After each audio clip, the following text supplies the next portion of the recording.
Mapasarap ang pagkwekwentuhan ni na Rafael at Divine kaya hindi nakauwi si Rafael ng maaga sa kanilang bahay at kahit gabi na, hinihintay pa rin siya ni Mercedes na makauwi ito. Naging emosyonal naman si Divine nung napag-usapan nila ni Rafael ang kanyang dating asawa at ilang beses na ito nagloko sa kanya. Napayakap si Divine kay Rafael dahil nasasaktan pa rin siya sa ginawa ng kanyang asawa noon at gustong-gusto na niya na maanal ang kanilang kasal dahil may bago na siyang gusto, ngunit ayaw pa rin siyang bitawan ng kanyang asawa. Nalaman naman ni Mercedes mula kay Randy na nag-dinner pala si na Rafael at Divine. Ito ang dahilan kung bakit hindi nakauwi ng maagang kanyang asawa. Kaya nagtungo siya doon para sunduin si Rafael at sa kanyang pagdating, nakita niya nagyayakapan ang dalawa. Kaya sinabunutan kagad niya si Divine dahil nilalandi nito ang kanyang asawa. Kinunan kaagad ng video ng mga kalaban sa politika ni Rafael ang ginawang iskandalo ni Mercedes sa restaurant para sirain nila ang magandang image ni Rafael Sagrado.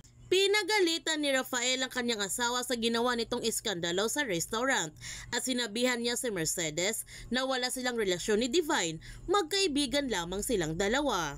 Gayon pa man, hindi pa rin iniwan ni Kelvin ang kanyang kaibigan kahit si Moises ang dahilan kung bakit siya na-expel sa Crestwood. Ibinigay niya kay Moises ang pantuition sana niya sa Crestwood para pangdagdag sa operasyon ni Mang Ernesto. Nagpapasalamat naman si Moises sa tulong na ibinigay ni Kelvin sa kanya at humingi din siya ng sorry kay Kelvin. Nangako si Moises na babawi siya nito sa kanila ni Maki at pati na rin sa kanyang ama. Kinakailangan nila ni Grace ngayon ng 300,000 para sa operasyon ng kanilang ama at dapat maoperahan kaagad ang kanilang ama dahil kapag hindi nila ito maoperahan, baka hindi kayanin ang puso ng kanilang ama. Pinayuhan ni Kelvin si Maki na kailangan nila tulungan si Moises kahit bad trip sila nito dahil kung sa kanila din mangyari ang nangyari sa ama ni Moises, alam niya na tutulungan din sila ni Moises kahit bad trip pa ito. Nananalangin si Moises sa Panginoon na tulungan sila nito na makahanap ng paraan para makakuha ng pera sa operasyon ng kanilang ama. Narinig naman ni Mang Ernesto ang mga panalangin ni Moises at sobrang na-appreciate niya ito. Habang si Kelvin pinost na niya ang litrato ni Mang Ernesto sa social media para humingi ng tulong sa mga tao. Ito si Moises, pinasok na niya ang lahat ng trabaho para makapera lamang siya at pati na ang kanyang mga gamit ibininta na niya. Pagkatapos, hindi naman naaprubahan ang pag-loan ni Grace dahil hindi tinanggap ang titulo sa kanilang lupa bilang collateral nito kasi iba ang nakapangalan ng may-ari sa kanilang lupa at hindi makapaniwala si Grace sa kanyang nalaman. Nilikom lahat nila ang pera na kanilang kinita at pati na ang mga donations sa mga tao.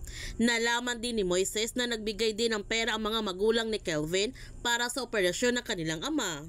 Naibenta na ang lahat ng paninda ng daing ni Grace at mapasara na nila ang tindahan dahil wala na silang pambayad sa upa. Ngunit kulang pa rin ang pera na nalikom nila Grace at Moises.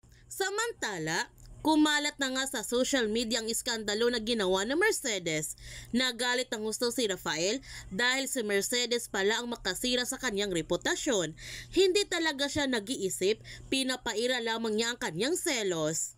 Kaya huwag natin palalapasin ang kapanapanabik ng mga tagpo sa Pamilya Sagrado. Kung bago ka pa channel ko, don't forget to like, subscribe, and click notification bell para palagi kang updated sa mga videos in-upload ko. Thank you for watching and God bless to everyone!